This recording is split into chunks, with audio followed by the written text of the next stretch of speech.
Bill, you mentioned your wife. Um, I know, you had a long marriage with your late wife, and Yeah, yeah. I just wondered. She had a career. You said she had a gig. What did she do? Could you tell us She a little was, bit about her? she I was, never really they got to ask you about that. she had learned, she started out as a dancer and an actress, and then she got into teaching dance, and then she got into learning some other disciplines like the Alexander technique and there was a couple other things that she learned. They were like people working on their personal problems, Through and relaxation, through she bodily relaxation. she ended up as kind of a life coach. She had about 20 different ways to skin a cat, and she would just work with people until she found out which discipline appealed to them and did them some good. So in Kyoto, they had hired her to come over as an Alexander teacher, but they told her, they said, come for a month and do whatever you want to do. So so she did. They gave her a little apartment there. I went over for the first week, and then I had some gigs, so I had to come back. But she had about a dozen students there, and only four of them had English. So they translated everything that she said, and they got along very well. And she enjoyed it, and the students seemed to enjoy it. It was really nice. Yeah, I had somebody who did a few Alexander classes for me to help me with my breathing and that type of thing, and Uh-huh. it did help. I didn't continue doing it, but Uh-huh. this lady from Boston does a lot, named Betsy. She does a lot of that. What is an Uses a lot of music. Alexander class? What is an Alexander class? Oh, well, this guy, Matthias Alexander, was an Englishman, an actor, I think, and he was having trouble with his voice and stamina on stage and all that. And he was a very analytic kind of guy. So he figured out um, this whole system of uh, uh, it's like a whole physical system. It's not as mystical as yoga, but it does a lot of the same things. Huh. And it improves the resonance of your voice and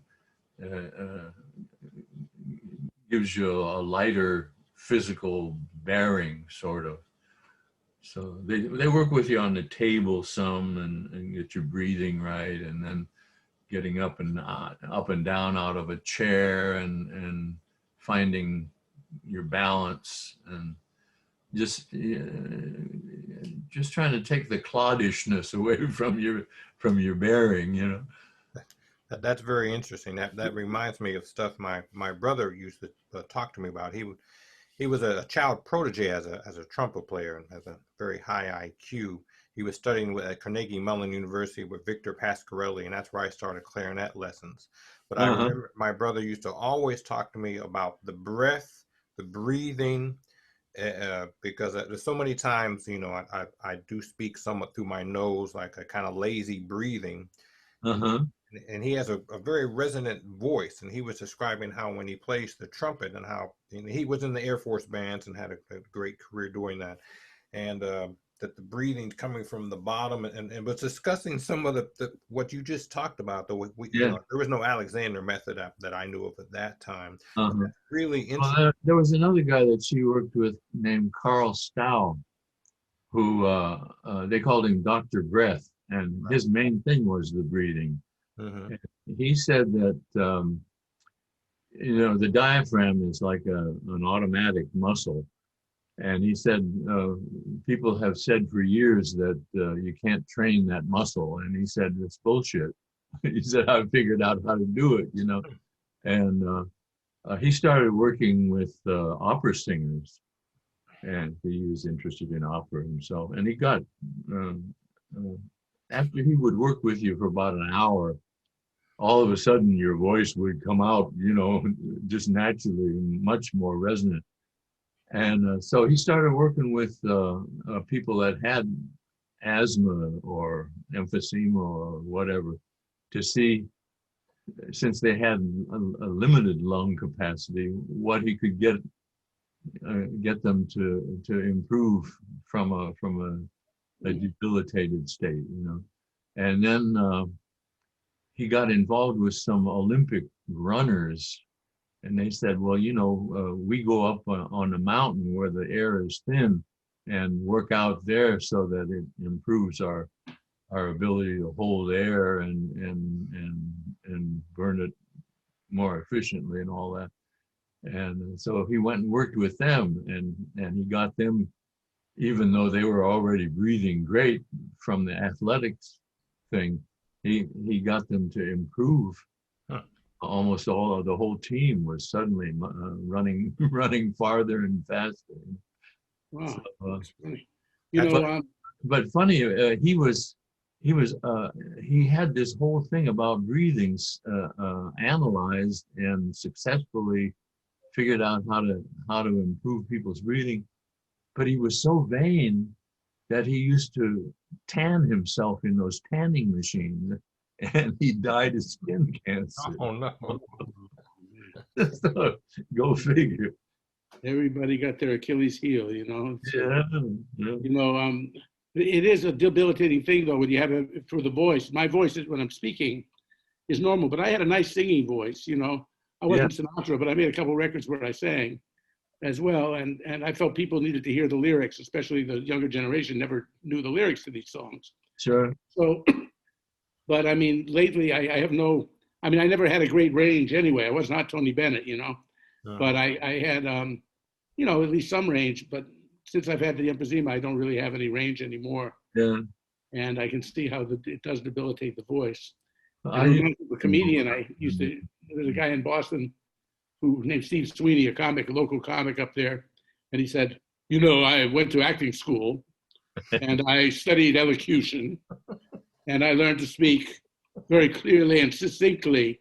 So now when I say, why, yes, I'm eligible for unemployment, I'm clearly heard.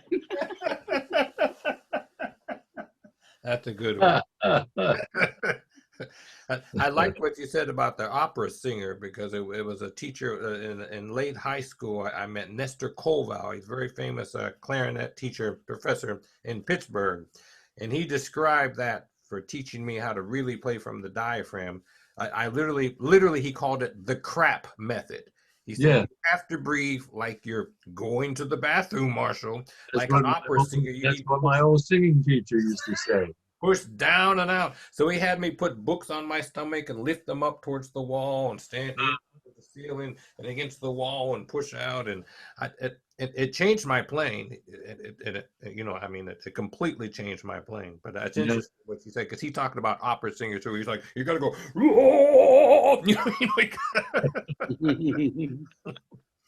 Yeah. Well, Stan Getz, I met Stan when I was 13.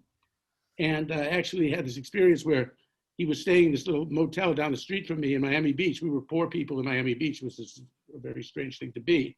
But, Stan, I had met him at a concert, and I'd only been playing a few months, and he would actually let me play his horn. I'd come up to his room. I lent him my record player. He stayed for 10 days. And we listened to records. And he treated me beautifully, and actually promised me a horn, which he never sent me. But that's another story that I'll tell in my biography. But he apologized years later too, by the way, which is interesting. He apologized to everybody that was still alive. He was going through AA. And actually, the story is he came down to where I was playing at Sweet Basil, because I had told his daughter that I really was mad at him for 25 years because he never sent me this horn. Yeah. And her father was a schmuck and blah, blah, blah. Even though he was a great player, he was still a schmuck. So he got the word of that. And he came down to my gig at Sweet Basil. And that may be where he hooked up with Kenny Barron again, because Kenny was on piano with me that night. And shortly after that, Kenny started to play with Stan. But anyway, which was okay, because I didn't have that much work. But Stan called me over. He bought me a drink, and we sat at the table, and he was drinking ginger ale. And I said, And Stan said, you know, I got to tell you, Bobby, I do believe my daughter says that I promised you a saxophone and I never sent it. And I don't doubt that I did. He said, but I made a lot of promises that I didn't keep. I was drunk and high for 25 years. Yeah. I don't remember a lot of what I said and this and that. And this is the funny part. He said, now you see, I've been going to AA and I'm on whatever the step is where you make apologies to people. I don't know which step that is, but on this step. And he said to me, and man, this is taking me forever. Well, I know when Al Cohn was dying, I was out there holding his wife's hand, you know. He was upstairs in the bed just passing out. And the phone rings and it's Stan, and he wants to talk to Al and apologize for all the shitty things he ever did to him, you know. Oh no. He didn't want to hear that shit, you know. He was busy dying. You know the story what Al said to Joe. Joe said, "How do you feel, Dad?" And Al said, "Like a million lira." Yeah, right. On $750 at the time. I know. I remember. Wow. Al was very funny. I ran into Al when he was growing a mustache one time out in front of Charlie's Tavern, and I said, "Al, you look like a cross between Groucho Marx and Emilio Zapata," and he knocked the ashes off of an imaginary cigar and said, "Groucho Marx." That's Al. Oh man, Al was amazing. He was encyclopedic. His knowledge of songs. Oh yeah. He could tell you everything, man. I was playing the song "No More." You ain't gonna bother me no more. Mm-hmm. Billie Holiday. It's fun. And Al told me the whole story of the life of Toots Camerata. Wow. You know, who wrote the song, how he came to write it, how it was. I said, wow, this cat knows everything. He did the crossword. He did the New York Times crossword puzzle in ink. Yeah. You know, he did that. Joe Henderson, they say, could do that too. But I can do that up to about Thursday, and then the puzzles get harder. I don't get all the way through them. Right. Al got the Sunday one, which I think is supposed to be the real. Well, it's just bigger. It's not, but usually the Friday and Saturday ones are mean. I see. Well, maybe it was those. But Joe told me he used to do them in ink, you know, and you know, and you know, he was very selfish about playing with Zoot sometimes. It was funny because Zoot and Al used to, I started arranging with Al, and Al would, Zoot would like me to sit in, and Al would say, he'd be reluctant. He'd let me sit in. He says, I don't like the way you play. Because I noticed on his gigs, he'd let me play. Yeah. He'd sit in, but I even brought Tom Harrell down to meet him one time, and he'd never heard Tom, and he was like, you know, very happy that we came in and sat in. They had a special thing together. Yeah, he said, but I play with Zoot. He says, and I don't know how much time there is, you know, left for us because we've lived very hard lives. He said, and I don't get to play that much out. And he said, and when I play with Zoot, it's just so special. I don't want anybody, you know, in the middle of that. He said, but then Zoot would say, well, I want to hear him. Yeah. I'd play, and Al was kind of like half presented, but it was all right, you know. Yeah. Al was a lovely man. Yeah, I used to play gigs with him over in Patterson. The Three Sisters was a club over there. Gulliver's? No, there was. Three I played Sisters? at Gulliver's too, but Al had this thing with the Three Sisters. Was a different club, and it was just a quartet. You know, I was doing a Broadway show then, so I have to pretend I was sick, and then sneak over there and play gigs with Al. You know. Yeah, he was. You know, very, very funny guy too. I remember one time when Zoot had been drinking a little more than usual, and he was really fucked up. But he was, you know, he would get happy when he got drunk. So he was up on the stand still playing when everybody else had packed up and was heading for the door. You know, the night was over, and Zoot is still playing. And Al turns around and says, "Zoot, take off the red shoes."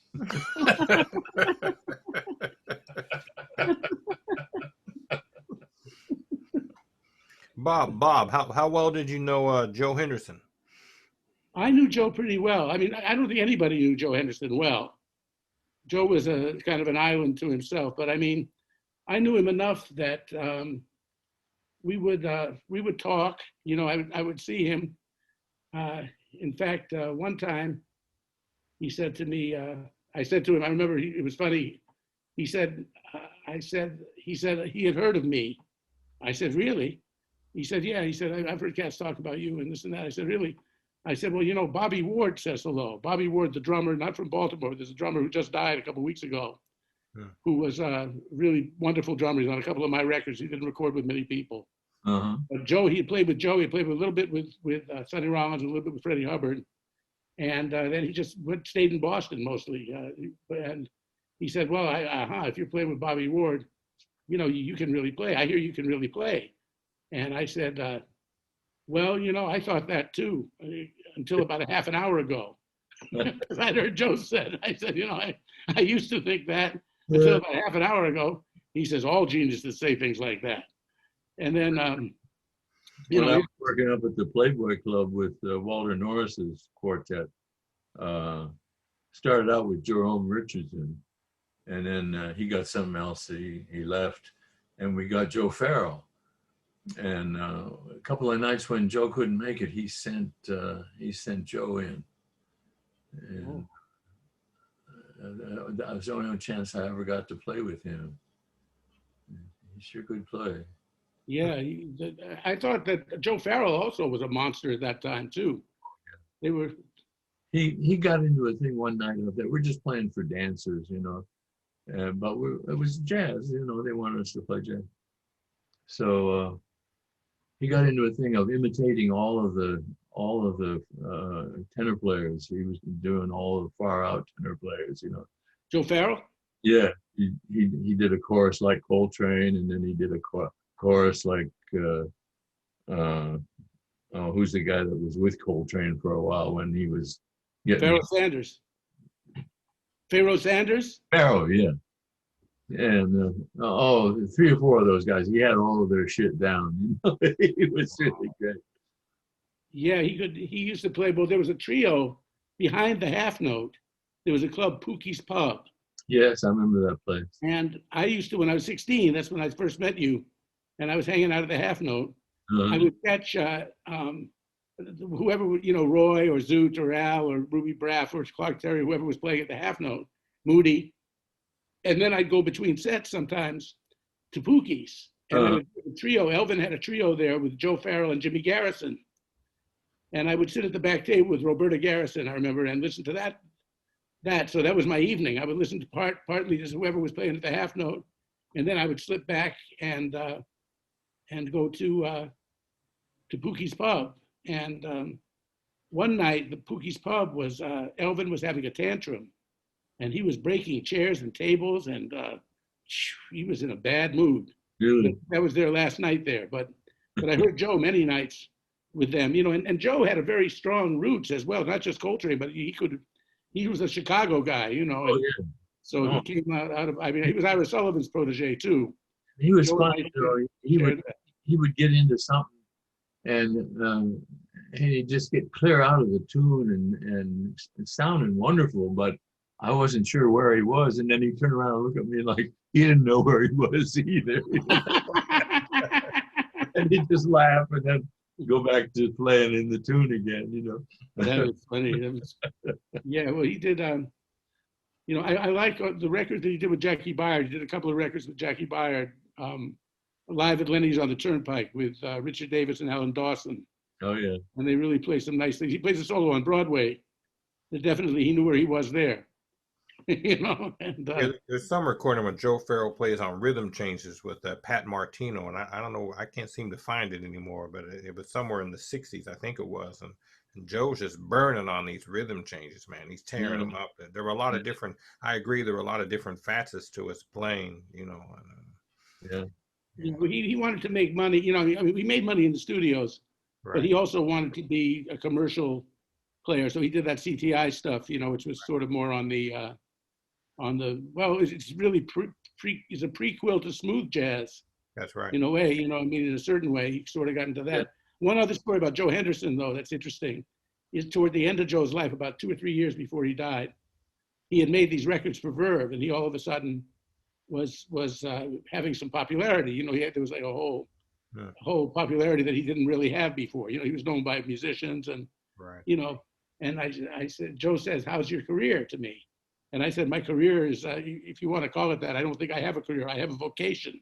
But nevertheless, you know, I said, I can't seem to get a record day. Walter Davis and I are traveling around as a duo, and I think we sound good, you know, but we're not getting any record days. I get rejection slips and everything. And Joe says, well, you got to keep it up, man. You know, it can be a while. I said, well, you know, it's like you. I remember a couple of years, it must have been 3-4 years, that you didn't, it was hard to find a Joe Henderson record as a leader, you know, after you did all that, you know, stuff. You had one record in Japan, and then I couldn't find anything else. Yeah. And he said, it was 9 years, Bob. Yeah, well. I said, 9 years, you didn't make a, he said, what's really funny, he said, man, is he says, now I've got a couple of records out, and they may not be my favorite records of mine. I remember he said that. But for the first time in my life, I'm booked for 18 months in advance. This has never happened to me before. He said, I know where I'm working. He said, it's July now. I can tell you where I'm working next February. You know, he said, I got all these gigs. He said, I know what I'm doing. You know, and he said, so I'm, that's a nice deal. I'm very happy about that. And unfortunately, sooner or later, he got sick. You know, he always smoked cigarettes. We both had this thing. I used to kid him and I'd say, Joe, you know, it's good you smoke because as long as you smoke, I can keep smoking. Yeah. And then he smoked a lot more than cigarettes, so, you know. Well, he did, so did I. But I mean, the thing was that so did Phil. So did many of us, you know, I mean. So did everybody, I think. You know, but I think that possibly the other thing, I think that pot may not be as harmful to your lungs as the cigarettes, unless you put tobacco in them. I got into putting tobacco in them. Right. Because in Europe, they used to do that with hash. And then when they started to smoke pot in Europe, they kept the idea of putting some tobacco. And it kind of mellowed the pot. It didn't make it as harsh. And, you know, so, but I mean, through that, you know, I mean, I got my emphysema. And, you know, that was, I'm sure that it was, you know, cigarettes more than anything else. Yeah. How long did you smoke cigarettes? Well, I smoked cigarettes a long time, man. Oh. I smoked cigarettes from the time I was 16 until I was 62. Yeah. Yeah. I only smoked cigarettes only about 11 years. I quit in 1993, I think. Yeah. About 13 years. I started in 1944, 45, something like that. Right. But in 1953, when the Surgeon General's report came out, and they started showing pictures of young lungs and all that, I said, oh, shit, I don't want to do that to myself anymore. So I quit. Good for you. I got my wife to quit, too. It's funny. You know how I got her to stop? Hmm. She was a nightclub camera girl. You know, that's how she was making her living. And she was spending all of her money on studying. And she smoked all, like everybody did, you know. So I bought a little short cigarette holder, and I put a baby's pacifier nipple on the end of it, so there was no air coming through. But if you chewed on the pacifier, it would push enough air past the burning end that it would keep it lit, you know. And it was, the smoke was there. And she could pose with this thing. And when she would take it out of her mouth and you'd see this bulb on the other end, everybody would fall out laughing. Wow, it was out. But it finally got so ridiculous that she just stopped smoking. It's a very addictive habit. Both of my parents, who were born in the 20s, both of them got cancer. And yeah. Even my mother lived to be 91, though she had various forms of cancer, but she could not stop smoking these cigarettes. Yeah. I had a friend like that, and while she was dying of cancer, she couldn't stop smoking. You know? Who was that? That's a friend of ours. Used to live in the village. You know what the doctor said, though, and my sister's a physician. The doctor said, just leave her alone, because the quitting the cigarettes is going to be more stressful than everything else. So just let her be. Yeah. And she outlived most people anyways. So. Yeah. Just let her. You know, Bill, you came through an era. That's a question I had for you too. I was thinking, and we kind of touched on this when we were talking the other day a little bit. Like one of the things that I didn't like so much about the Ken Burns Jazz show was this what somebody called Junkies on Parade. Yeah. When they talked about bebop, they just like mentioned all these guys. Yep, he was strung out. Yep, he was strung out. He was strung out. Blah blah blah. They went through the whole thing. This whole litany of who was Heroin was very popular in those days. right. It was very popular, and it was like Nellie Monk when we were talking about it. That she really didn't like that either. She said what they missed about it. She said there were tragedies. She said yes, there were tragedies. Ernie Henry and Fats Navarro and Bird. These were tragedies of that era and this and that. So Bird really didn't die from the heroin, but there were several people that did. She said, but they missed the fact that we was having fun. Yeah. There was a lot of fun to be had, and maybe the drugs were part of it, but they were part of the fun. And so you were there in that era. Can you elaborate a little bit upon your own experience and the experience of people around you and that concept in general? When I came back out of the Army, I went home to Seattle, and I met this drummer that had been to New York, and he was a part-time junkie. He'd had an auto accident, cracked his skull, so he went to stay with his mother in Olympia, Washington, till he healed up. And he came up to Seattle to see what was happening just about the same time that I came out of the Army and discovered the jazz world in Seattle that I had never known about before. And so he and I fell in together. I was playing valve trombone then. He was a drummer. And he liked my music, and he thought I had some talent, but he couldn't believe how innocent I was. I didn't know anything, So he decided he was going to hit me. And he taught me about all the underworld stuff and the junk and the pot and all of the business and the underworld and those guys that owned all the nightclubs and all of that. And I was just completely, I didn't know anything. I didn't even know how to get next to a girl, I was a complete innocent. So he was the one that talked me into coming to New York.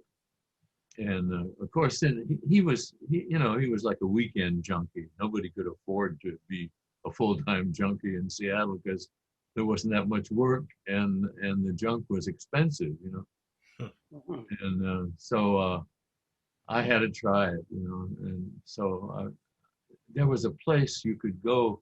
It was like a little coffee shop, but it was narcotics. You go in and sit down at the table, and the waitress would come over and say, "What would you like?" I said, "Well, I'd like a shot of heroin." "Well, do you want to mainline it or you want to sniff it?" And you make your order, and they made you use it there so that you wouldn't be carrying it around and get busted and then say where you bought it, So it was like a little. So I tried to. I guess I tried to.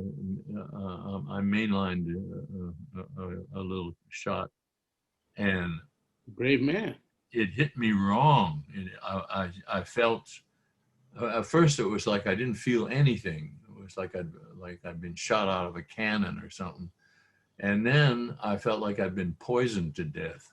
And I threw up, and I went home and laid in my bed and suffered. I was afraid I was going to die, and then I was afraid I wasn't going to die. And then I finally sobered up, and I went back and I told Buzzy, "Well, I tried that shit, and I sure don't like it." And he said, "Well, what did you do?" And I told him. He said, "Oh, man, you shouldn't start out with a needle. You should start out snorting it, "Oh, is that what was wrong? All right." And so, I've been smoking pot a little while.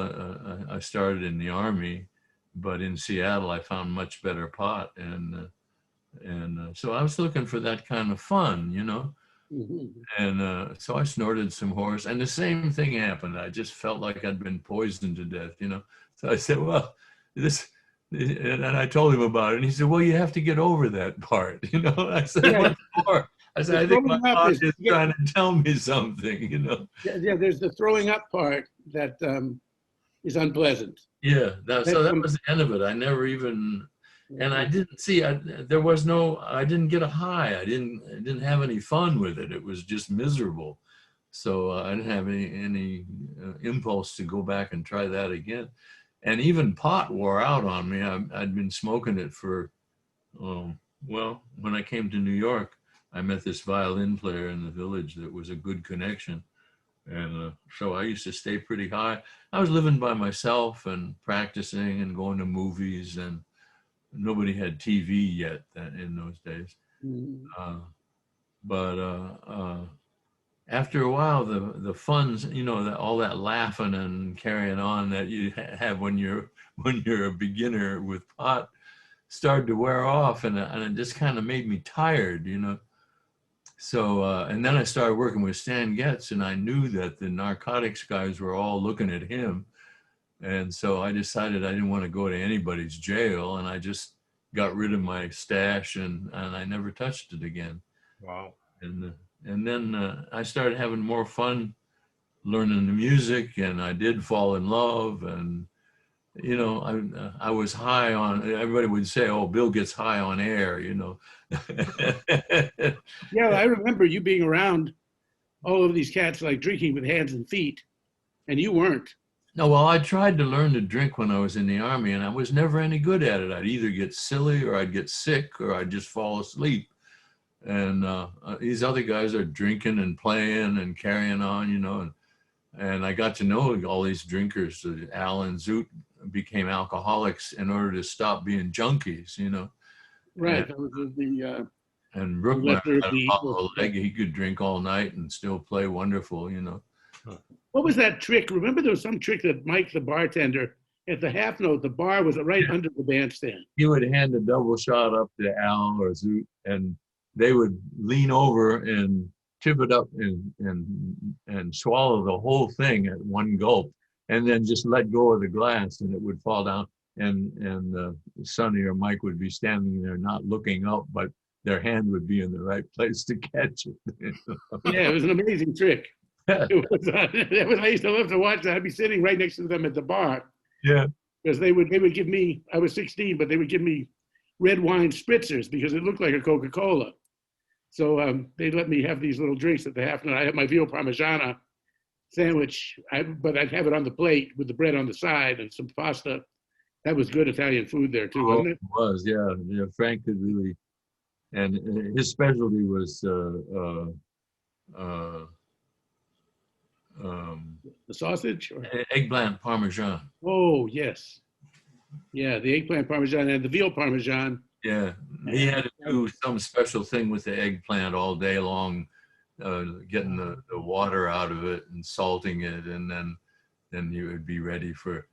And it's funny when I was there with Bob and Clark, we would once in a while play Battle Hymn of the Republic, like a real slow funk record of that, yeah. And Frank loved that, so anytime we played it, he'd come out and stand there and listen. So we ended up calling that tune "Let's Get Frank Out of the Kitchen." Frank was the father. Yeah. See, for those of you that don't know the arrangement of the half note, there were two sons, Mike and Sonny, and the parents were Frank and Rose, right? Wasn't that the Right. mother? Right. Rose Caterino. And they did all the cooking in the kitchen. And Frank's wife, Judy, who was a fine singer, she's still around New York. She's still living in Westchester. Mike's wife. Yeah. Mike's place. Mike's wife. I didn't mean Frank. Yeah. Mike's wife, Judy. Yeah, she's still around. I see her now and then. And she was like an amateur night singer for years. And she went and studied with somebody. And the next time I played with her, all of a sudden there's this fine voice and really sensitive phrasing and all of that. I said, "What happened to you?" And she really learned how to sing. She did. She improved a lot. She knew a lot of tunes. Yeah. It was fun to play with. I played with her a little bit too, but Mike was in the Navy.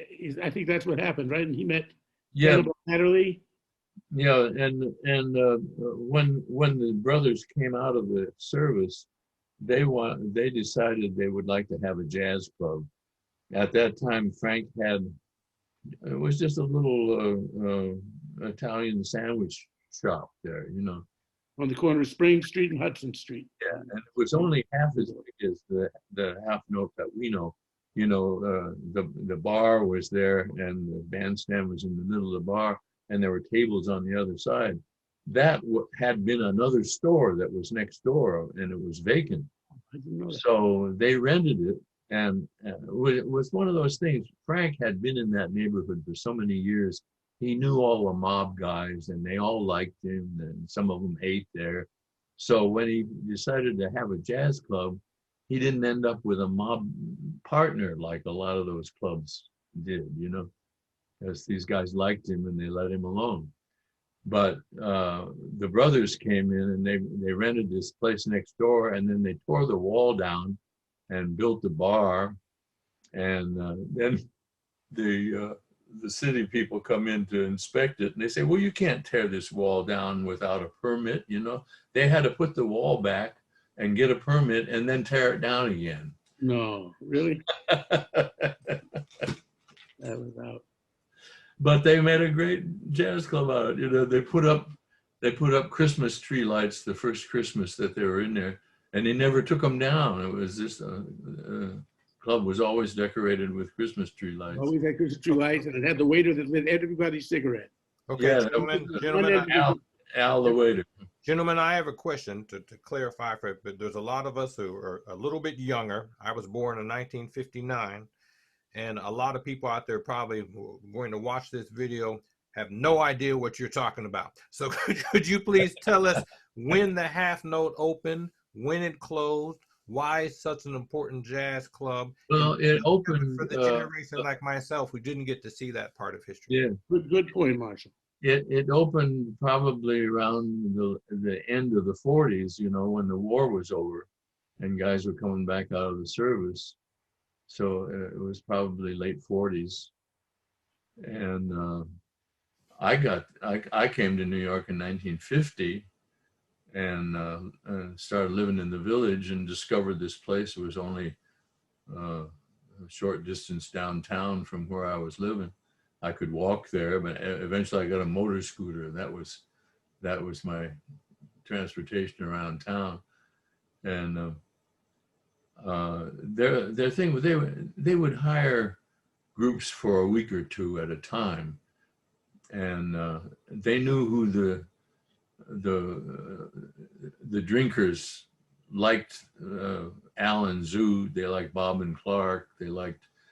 I remember where they put Coltrane in there one time when he first had his own group, and packed the joint, and they had to pay him a lot of money because he was getting hot, you know. And it turned out that his crowd only drank beer. They didn't make any money at all, you know. But when Alan Zoot were in there, the hard liquor drinkers came in, and they did very well. Yeah, that reminds me of a story we were talking about Red Mitchell, when, you know, Red would come to Bradley's, which is another club we might want to talk about too. Yeah, right. That was sort of like a musician's clubhouse, because the Half Note there was no Bradley's yet, and it was sort of like a musician's clubhouse. You never knew who was going to be in the audience there. Yeah.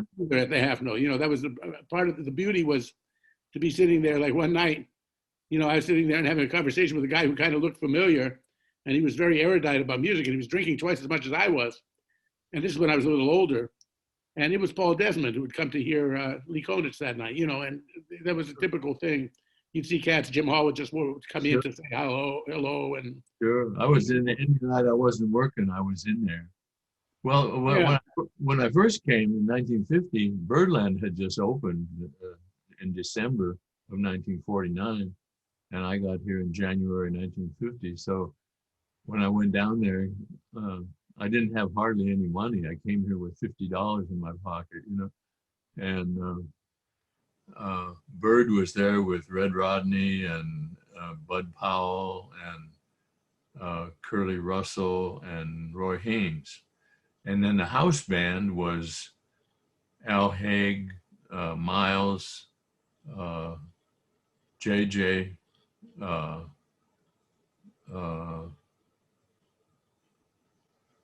Sonny Stitt was there, and Max and Tommy Potter.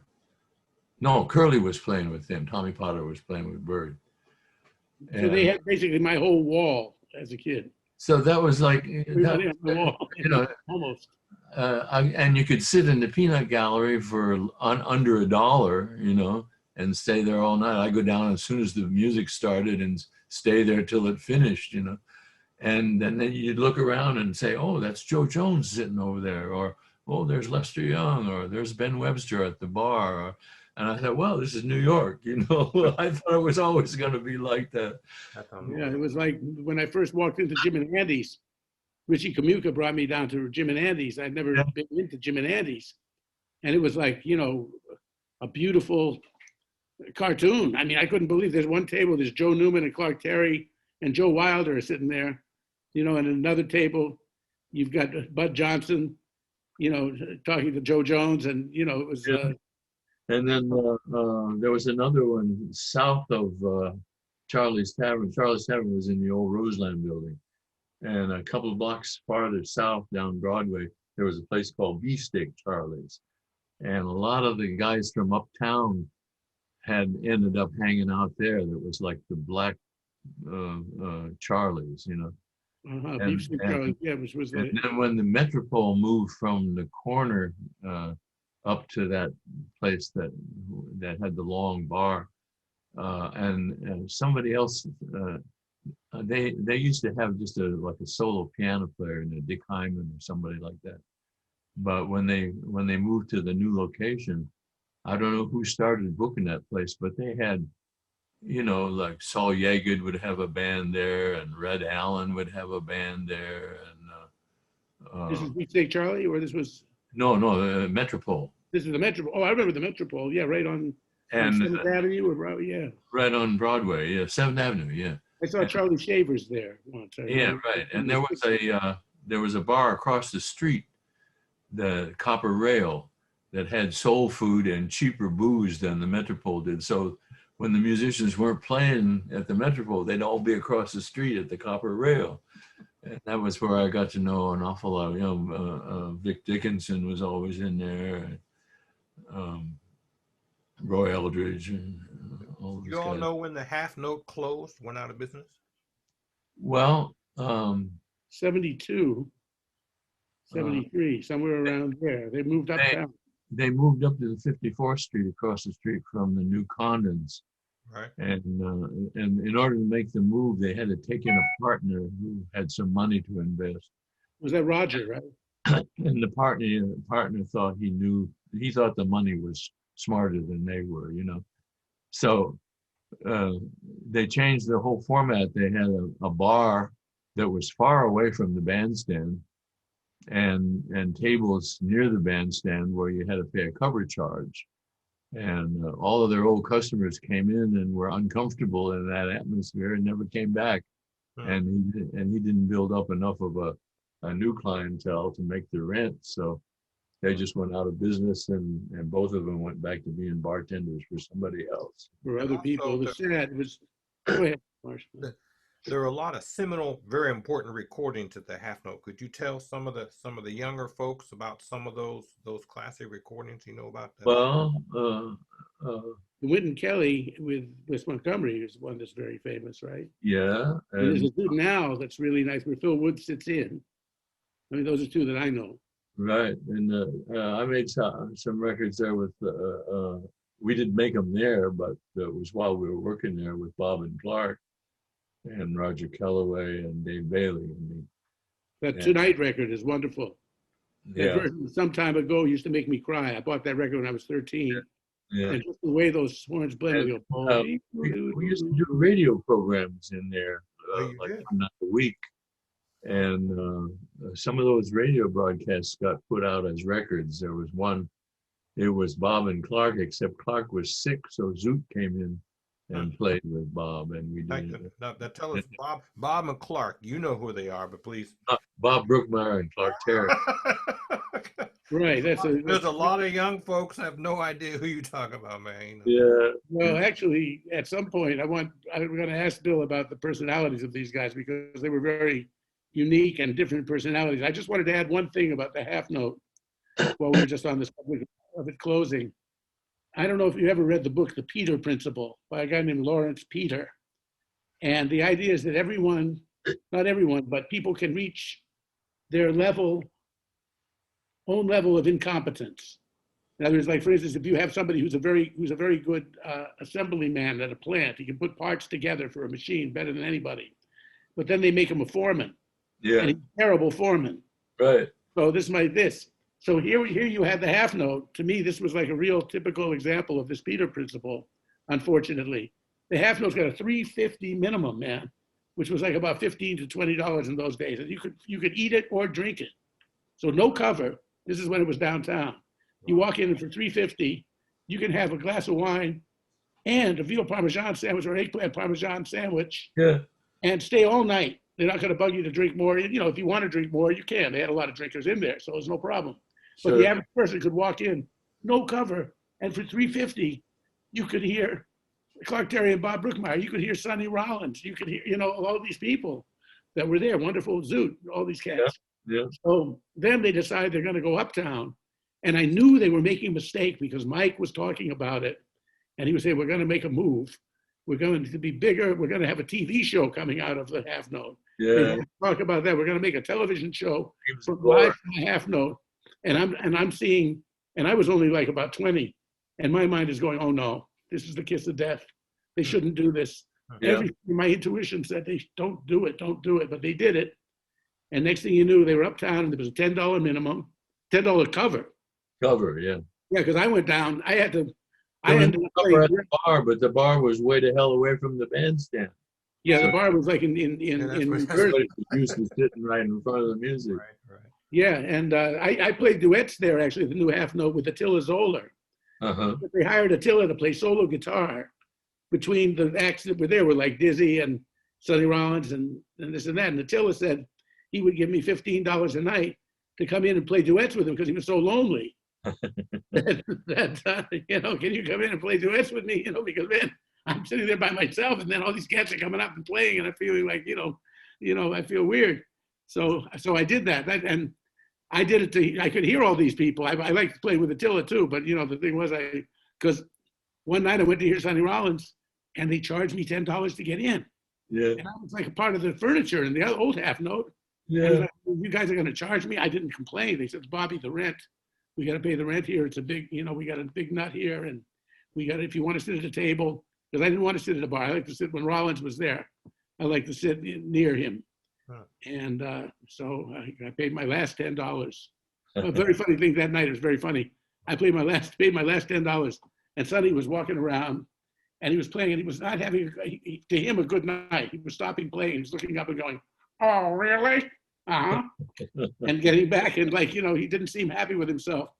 So I'm sitting there, and I can see him scuffling like a little bit with himself. He's searching for, and I love Sonny because he doesn't just rest on what he knows. He's playing something that he's reaching for something that's not beyond, a little beyond his grasp. Which when he hits it, it's divine.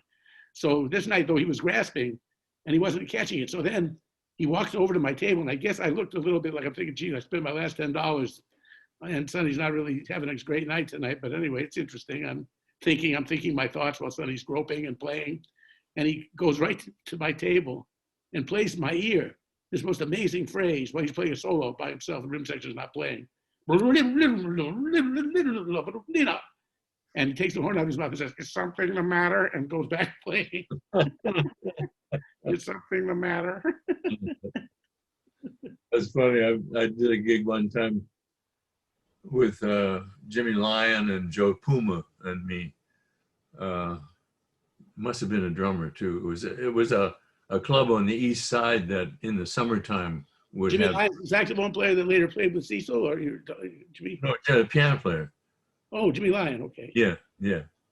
And he used to play solo piano a lot of places. He played up at the Peacock Lounge there. But anyway, Joe Puma couldn't make it one night, so he sent Attila in. And Attila had never met Jimmy, so he comes in and he plugs into the amplifier and tunes up, and he turns around to Jimmy and he says, "Val, you want to play jazz or freedom shit?"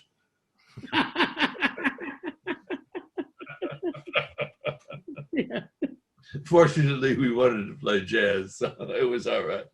So, Yeah, tell the light to get free.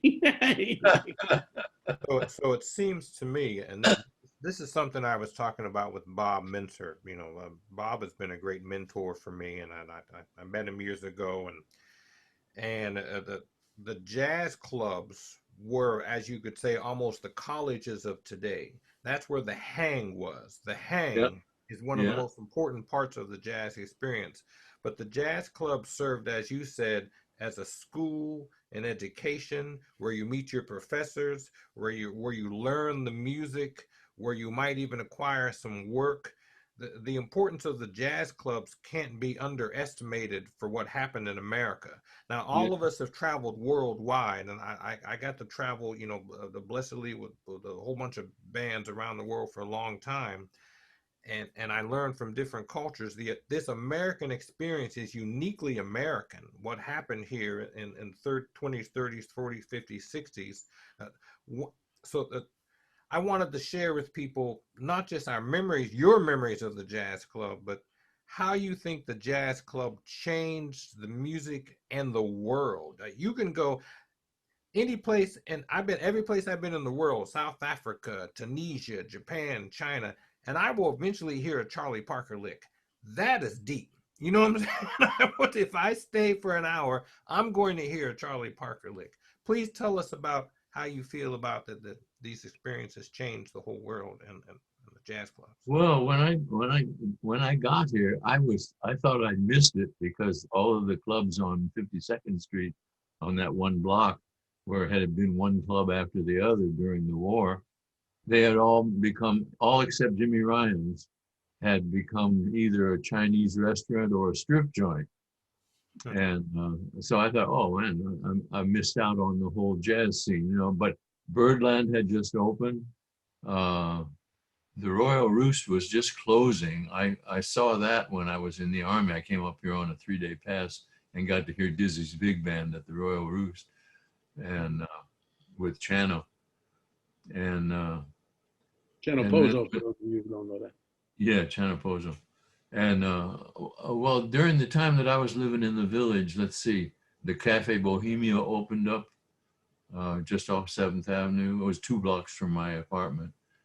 And then in the other direction, the Jazz Gallery opened for about a year or two. And that was where I got to hear Sonny a lot when Jim Hall was with him. And it was funny, like you say, he hired Jim because he loved the way he played. But some nights he would take everything that Jim offered him in the way of a chord or a feeling and turn it into something wonderful on the tenor. Other nights he would ignore everything that Jim offered him and go somewhere else, He was just, you couldn't tell with him. Jim said that he never did call him up and hire him. He used to come over. He knew where Jim lived on 11th Street. And he'd come over and put little notes in his mailbox, like, give me a call. I want to play with you, Yeah, he told me that too. That was how they, Ben told me that when they made that record, The Bridge, Ben Riley told me, they had actually never played. Cranshaw told me the same thing, Bob Cranshaw. They had never played as a group before. No. That Sonny had a different drummer named H.T. Saunders who was playing with him, and he played a little bit. And Sonny wasn't happy with the way it was coming out. And Ben Riley said he got a call at 11 o'clock in the morning from Sonny saying, can you be in the studio at like 3 o'clock, or the night before saying, can you be in the studio at 11 o'clock, whatever it was. He had like several hours notice to do this record. Yeah. And then Bob Cranshaw said it was kind of the same thing. He had played very little with Sonny. He might have had one gig with him. And then Jim and Sonny had been working out some things together. They had been actually doing a little rehearsing together. That's where they had the little modulations worked out on Where Are You and some of those things that they did. But Bob said, without a song, he said, that's the first thing we played as a band. That's an incredible take, When he was up in Newport one year, he was just playing with Henry Grimes, the bass player. And I got the feeling from Henry that Sonny wasn't giving him much direction. He was just playing along with him. And Sonny was complaining to his friends at that time that none of the nightclubs would hire him as a single. He just wanted to go in and play the tenor by himself, you know. Plays a little saxophone, yeah. So I felt sorry for Henry because it was a hard to figure out what the hell Sonny wanted you to do. You know? That's It was interesting. funny. We were all sitting around the pool one afternoon up at that hotel in Newport where everybody stayed, and here comes Sonny down in his bathing suit and some flip flops on his feet, and a sailor cap pulled down around his ears, and he stayed that way all afternoon. Then when we went to hear him at that night, he had cut his hair into a mohawk. That was the first time that he revealed his new haircut, and he kept that for about a year, I guess, before he finally grew his hair back in. And then a couple of years later, we were down playing with Bob and Clark, and he comes in and he's dressed like a working cowboy. He's got a Stetson hat that's all sweat stained, and a denim jacket that's all worn, and these pants into cowboy boots that he's wearing. Like the Way Out West cover a little bit. But he looked like he'd been, come right out of the cattle pen. He didn't look at all sharp, you know. And Dave Bailey leans over to me and says, "I guess Sonny found out that the Indians didn't win."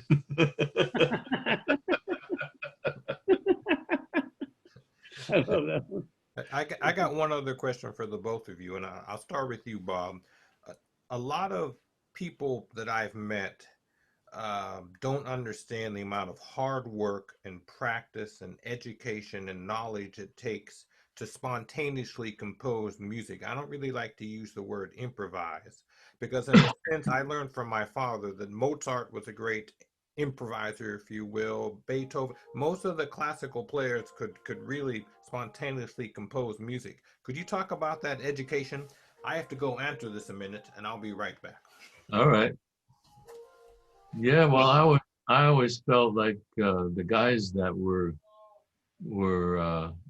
inventive as composers while they were improvising, were the interesting ones to listen to. I thought Al Cohn was a wonderful composer as he played, and Zoot too. But Zoot had another thing. His thing was the dance. He just tap danced his way through his career. Time, I mean, the rhythm being the essence, really, I think what makes jazz different than other music, no matter what kind of composition you're doing, but the thing that differentiates our music is really the rhythm. Yeah.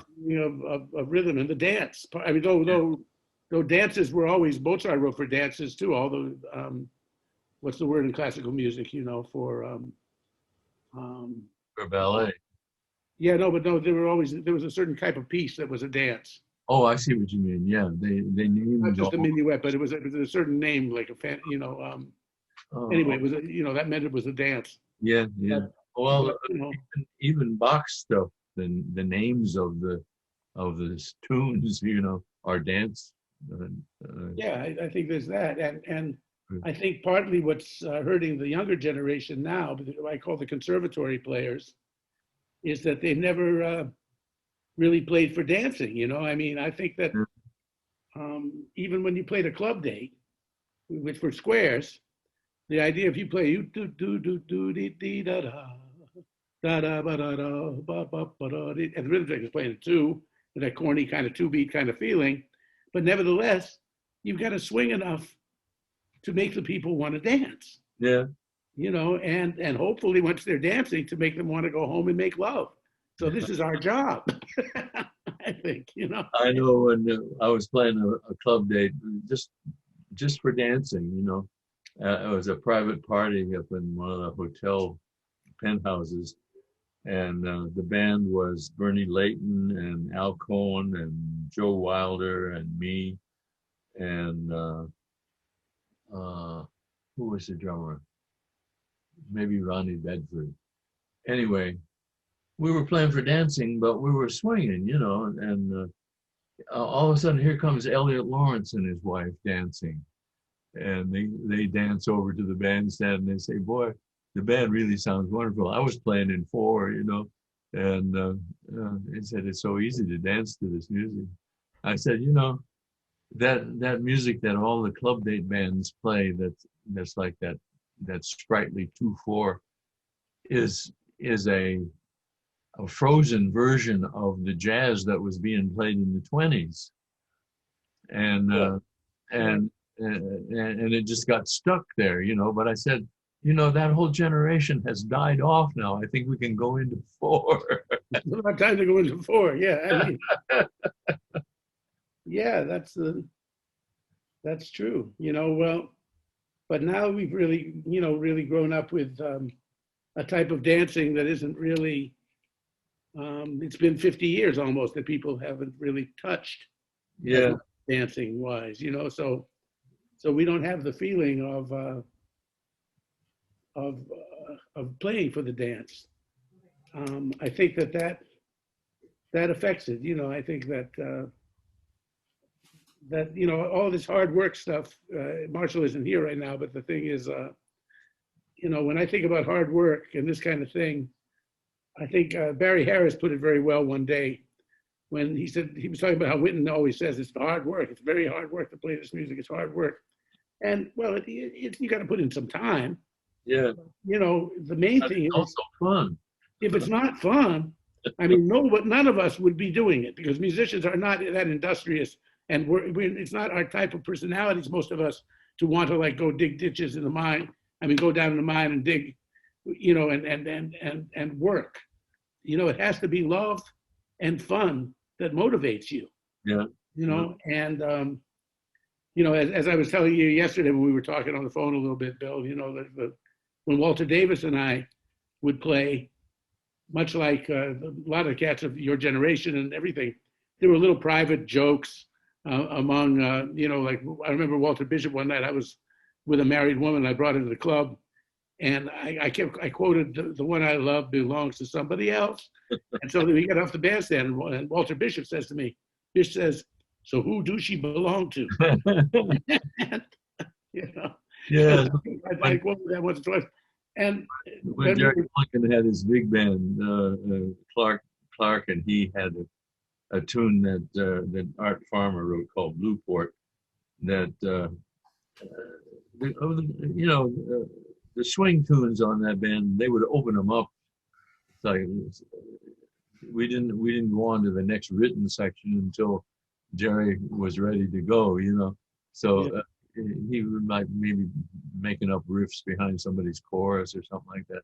So he got into a thing where he was doing 6s on the blues with Clark Terry. I remember that section. That's a great record. And they got into after they'd done a couple of choruses, they got into a thing where I don't know, maybe Clark played Chicago or something like that. So Jerry plays some other like the New Orleans or different city, yeah, right. Or the names of about 10 cities with their 4s, their 6s really. But yeah, that was a typical. I mean, one night Walter and I got into this thing with Chopin licks. Yeah, going Chopin, tossing Chopin, da dee dee da da da da da, da da da da da da da, and we were doing this and cracking. We were laughing as we did it, because he'd play Chopin. I'd say, okay, try this one, and like we just did this on All Got Soul, Got Rhythm or something, and so we finished playing, and this French person, as I told you the story, but he said, it is different. You American, you come, the French musician is so serious. They come up, they're very serious. And you guys, you don't, it looks like it's a big joke to you. You're laughing and having all this fun. Is this the American, you Americans, is this how you approach it? Yeah. And I said, yeah, well, that's what Marshall was talking about with the sense of the nightclub, the jazz club, and the idea of it all being about having fun, about like, you want to make people feel like I have a very simple feeling, a very simple philosophy of that, is that when you're playing in a nightclub, your job is to make people feel affectionate. Yeah. And you want them to go home having heard this music and making them feel two things. One, that there was no better place in the world to have been than here that night, which somebody once gave me that compliment. That's the nicest thing anybody ever said to me. And, you know, that they couldn't have wanted to be anywhere else in the world but than what was happening at that moment, which is what, you know, all those places did to us. And the second thing was that the people will come home and they're going to make some good love because they heard you tonight. And, you know, and that's what I play for, and I practice. So I'll be good enough to make people want to do that. I was playing a concert at a jazz festival out in New Jersey in a big tent, and we had a quartet that was supposed to play a couple of tunes, and then they added some tenor players, you know, and one of them was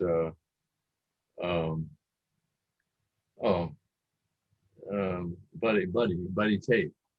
Oh yeah. And so he was standing right in front of me, and we got into a really nice pocket, and the whole thing was going on, and he played some good choruses, and the rhythm section sounded real good. When the tune was over, he turned around and he said, "Where have you been all my life?" Oh.